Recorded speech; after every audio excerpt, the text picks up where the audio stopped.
What's up, comic book comic book fans? And it's time for that new comic book day haul. So we're gonna go through the books I picked up. I'll give you like a little minor review. We got some 50 centers, we got some books from last week. We'll get into all those books right after this. Spartans! What is your profession? Welcome back, welcome back, welcome back. Alright, let's get into the books. This week I picked out a few DC books from the 50-cent bin, so let's hit those 50-cent books.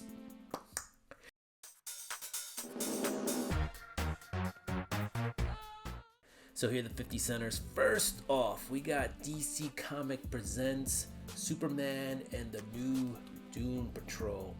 Alright, there is a first appearance in this book. It's this book actually I sold both for around $10 to $15, so it was a 50-cent pickup. It's got a little spine roll, but what it actually has is a balloon. Now I forget. There's actually an actual first appearance in here, and I forget the name. It's like General something or other. I forget. But anyway, you got Superman and Doom Patrol, and this little piece of paper is actually my placeholder because you have the first like unofficial appearance of Judge Dredd as a balloon in a parade. So the character existed overseas. They brought him to the States. About a year later, you get the first appearance of Judge Dredd in a comic. But yeah, you get Judge Dredd as a balloon, so he was in the zeitgeist. He was known in this comic. So this comic, picked it up for 50 cents. It's got a minor spine roll. It does have a pretty decent, slight color breaking, one spine tick. Otherwise, this book is in pretty decent condition. It's at least a very fine, not a mint book. Near mint, not mint. It's not a 10. All right. We also got Superman Unchained #1. Picked that up for 50 cents. Jim Lee, Scott Snyder. Always a good book to have. Relatively cheap, affordable, but when you go to cons, you need books for people to autograph. This is a good one. All right.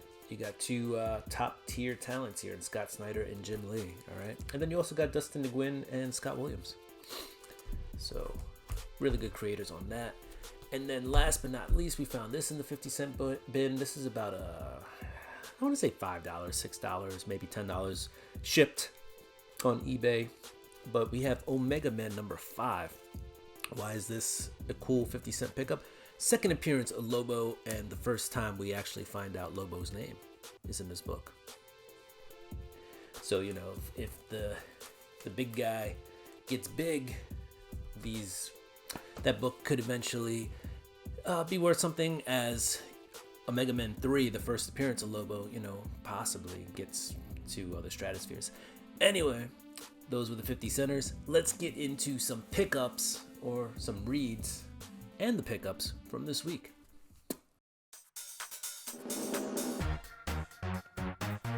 Alright, so first we're going to start off with some books that I got, that I finished that were from last week. Or the week before that. Or possibly the week before that. Alright, Gang War, The Amazing Spider-Man, #43. I finally read that. Gang War came to an end. I think this past week, the last issue of Daredevil was a Gang War tie-in, so who knows, there might have been some loose ends. I didn't read that one, I didn't pick it up. But if you did, let me know what happens in that Daredevil. I think that's the last Gang War related book that's coming out too. Alright, and then Gunslinger 29 came out this week, so I read Gunslinger 28, so I was all caught up with Javier. This is the last book before Spawn 350, which kind of has changed the Spawn universe. If you haven't been reading Spawn or keeping up with Spawn, there's finally a ruler in hell. That ruler kind of banished everybody out of hell, and now there's a lot of unpowered beings, heaven, hell, super peoples without powers. Like, just anybody involved in that war just basically got their powers taken away. I'm sure it's not going to stay like that forever, right? Because what are Hellspawn and angels and demons without powers? But it's an interesting concept. We got Star Wars 43, we read that this week because Star Wars 44 came out this week. So we had to catch up on that. And then we have The Deviant, really dark cover. What issue of The Deviant was this? Was this like issue 4 or 3? Anyway, James Tynion. It's an interesting like psycho thriller kind of deal going on here. And this book gets darker by the minute. This is issue 4. It gets darker by the minute, just like the cover. Weren't there like covers that were recalled because they were even darker, lighter than this, but they were too dark? I don't know. Anyway, let's move on to the books from this week. We're going to start off with DC. Looks like I only have one book from DC this week, and that's Batman number 145, all right? Kind of the whole thing with the Joker origin story is over. We're now back with Batman, and Batman's all locked up. And he's locked up with the Joker, believe it or not. And that's because Failsafe, as he basically broke the Joker's back, kind of locked him up, and then beat up Bruce and locked him up. So, and now they're together in prison as Failsafe goes around, you know, pretending he's the Batman. But it's actually Zur-En Ra in Failsafe. So, and he's trying to convince people that like he was Bruce, but he got beat up so bad in his battle with Failsafe that he had to inhabit the body of the robot. It's actually an interesting story though. So, and then there is the secondary story, and so that is basically, it continues like Batman or Bruce's attempt to escape, but then kind of from the side of the Joker, and it gives us like a little background story about it. Very interesting side story, but it's not like disjointed. It's not like the main story stops and this one starts. It kind of feels like they blend together. You know where the main story of the you know the issue ends, and like the B or the side story starts, but they blended them nicely so that it almost feels like a continuation. All right, we're at the indies now. We have Gunslinger number 29. All right, the Gunslinger here, he's surviving, and he made a new friend. He's got a car now because he steps in to be the hero, and these guys run over his motorcycle. So now he's got to find friends, and friends with cars. It's a good idea. He also has his mystical horse, but he can't just go riding around on a flaming horse, so he needs other modes of transportation. Here we go. This is Harriet Tubman Demon Slayer number 6. Fun read, all right? Very fun. Harriet Tubman is pissed off a lot of, basically slave owners actually in this one, but because of her being a demon slayer, she's also pissed off a lot of, you know, these supernatural werewolves, vampires, witches, warlocks, ghouls, ghosts, you know, the whole gamut. So there's a bounty on her head. She's also trying to protect the family, and that's where this whole story gets cool. She also has a son adopted. It's hilarious. It's really fun. It's a fun book. Check it out if you can. We got Void Rivals number 7. All right, there's a first appearance in here. I forget the name again. I should do better research before we start these videos, right? I'm pretty sure if I opened it, I'd find out who they are. But we got that first appearance here. So if Void Rivals ever turns into anything, there is a first appearance in issue number 7 of a bounty hunter. And I also picked up the 1 in 10 of Void Rivals number 7 for a little bit more than cover price. Again, it's a first appearance, so I took a shot. Sorry guys, I'm feeling a little bit under the weather, so we're trying to make it through this video. Guys, from IDW, we got the Last Ronin 2 Re-Evolution. All right, the new Ninja Turtles first solo series. It's not a first appearance, they've appeared before, but this is their first solo series, and probably, not to let the cat out of the bag, their first battle in real, on the streets, if you will. It's a fun book. It's cute. April O'Neil's still hanging around. So is Casey, who's the daughter of April O'Neil and Casey Jones. But yeah, she's been training these guys after the other turtles. You know, if you've been reading The Last Ronin, you know the other turtles no longer exist. This book is slightly oversized. I put it, I think, in a Silver Age bag, and that seems to be kind of curling the book. So I think if I leave it in here too long, it's going to end up with some kind of spine roll. So we'll have to find a better solution. Golden Age bag or a magazine size bag. Magazine size bag is going to be too big. Not sure about the Golden Age bag, but we'll see. Like, this bag is just too small. What are you gonna do? That's what happens when they make oversized books. All right, we're gonna switch gears. We're out of the indies. We're now into Marvel, and I don't know if you watched a nod of this. You know, I typically buy more Marvel books than DC books or indie books. My indie plus DC is usually slightly larger than the Marvel pile, but I tend to get a lot of Marvel books. So let's get into it. And we'll start off with the Spectacular Spider-Man #1. All right, so this is a team-up book, but the whole first part of the book is them talking about how this is not a team-up. Like, it's just them hanging out, which they do, and it goes back and forth in time between them hanging out and now them battling what looks like the Jackal, but it's like a hulked out version of the Jackal. Yeah, it's a buddy comedy, if you will. Roberto Ramos is on the art, along with Victor Alazabo and Edgar Delgado, and Greg Weisman wrote it. It's interesting. It's funny, but I don't know if it ever truly grasped me. It's like the person understood the characters, but just played too much on the tropes of the characters and didn't really blend the characters themselves. So I'll pick up issue 2, see if it gets a little bit better. But yeah, it's fun. It's a good book. It just wasn't great. It didn't wow me. I'm like, it's Spider-Man and Miles. Wowed me. And the art felt a little off. A little too dark, a little blurry. I don't know. And usually Humberto Ramos and Victor Alazabo and Edgar Delgado usually hit the notes perfectly. So I don't know if they meant to be a little darker with this book. But the darkness doesn't match the tone, because the tone is like this buddy comedy. So, I don't know. Anyway, moving on. Venom, number 31. Give me some of that Venom. Really good book. For me, I liked it.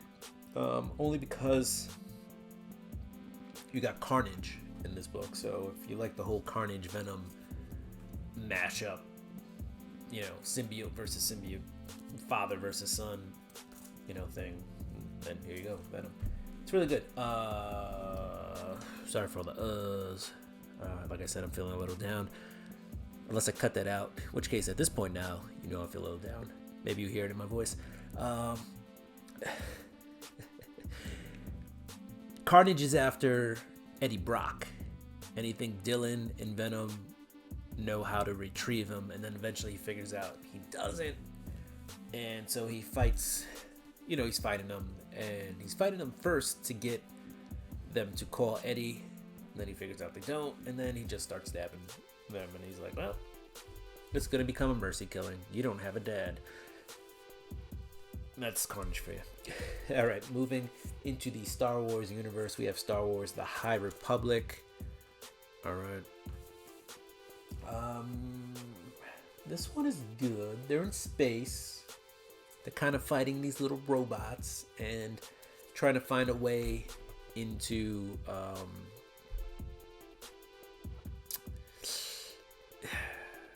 forgetting a lot of stuff today. Into the zone, the outer rim. But there's actually another name for that, the part of the outer rim now. The Nihil. So basically this group called the Nihil have now taken control of the far reaches of space and aren't letting anybody in or out without their permission. And so these Jedi are trying to get in to rescue some other Jedi. All right. In particular, her master, well, her former master, because she's a Jedi Knight now, not a Padawan, Skier, who by all accounts is broken mentally. So at the end of the book too, it does kind of look like it, and he looks scary. All right. So if you haven't been reading Star Wars: The High Republic, this is the third arc.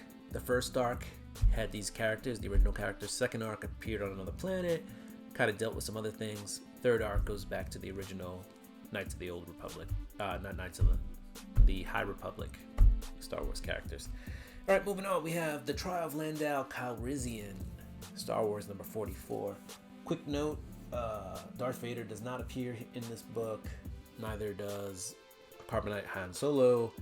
Jabba's referenced, but Jabba's not in there. The only one who really isn't here is Landau. Basically, he's on trial for treason. He helped to save his best bud Lobot, who during the Dark Droid saga got taken over. He manages to save him, and he did have to give away some information regarding, the Rebel Alliance plans. So now he's standing trial for treason, as a traitor. And then some stuff goes down, and everybody forgets that Landau is in trouble because the other stuff that goes down is worse. All right, moving on.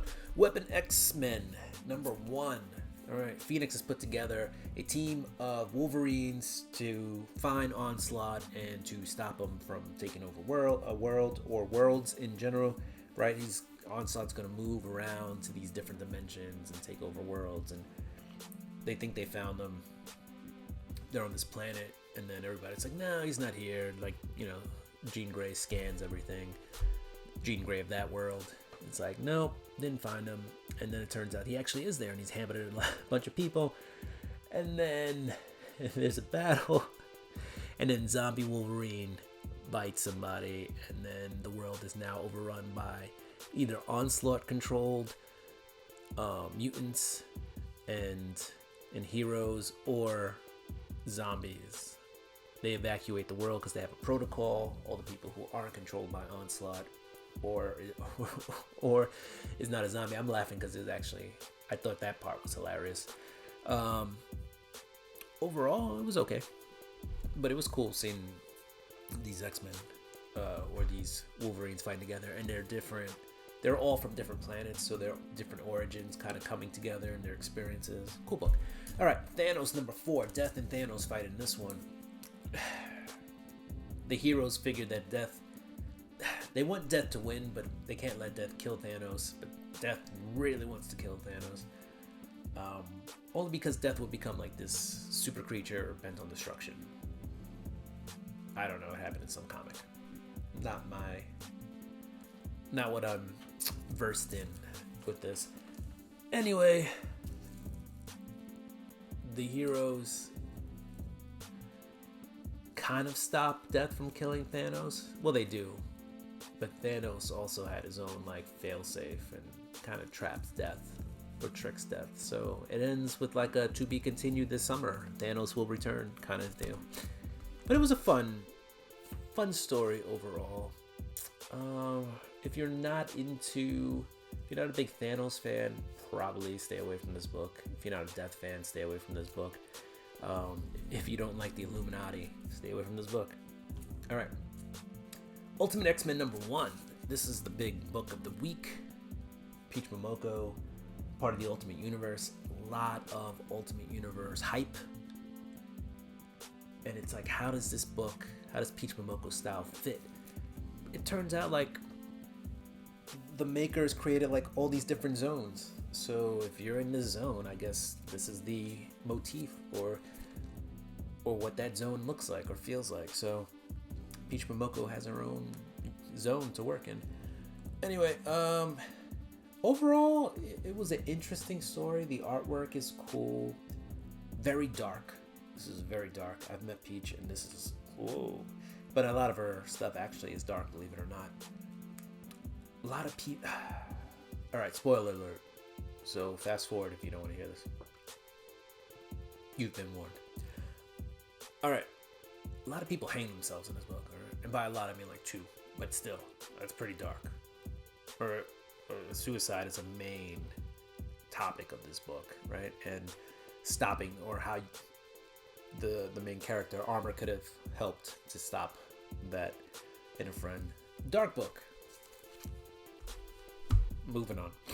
Last but not least, we have Doctor Strange, number 13. He's got to fight this game, this magical game that when people play it, it happens in the real world. So he has to put together this team of secret defenders, including Taskmaster is part of that, right? Hunter's Moon, Black Cat, and Doctor Strange, because he needs a thief, a warrior, a priest, and a magician, or a wizard.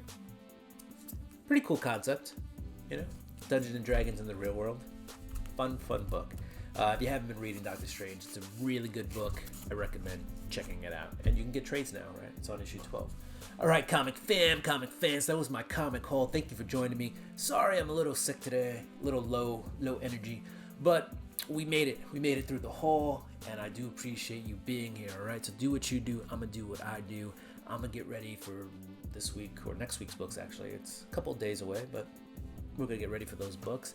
And yeah, if you like the content, don't forget to like, subscribe, hit that notification bell. Go ahead and throw me a thumbs up and comment down below. Deuces, peace. I'm out. I'm going to drink this tea and get better.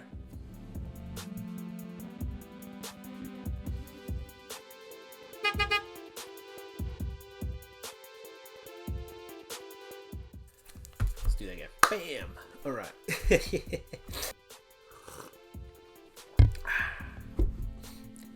Goes down smooth every time.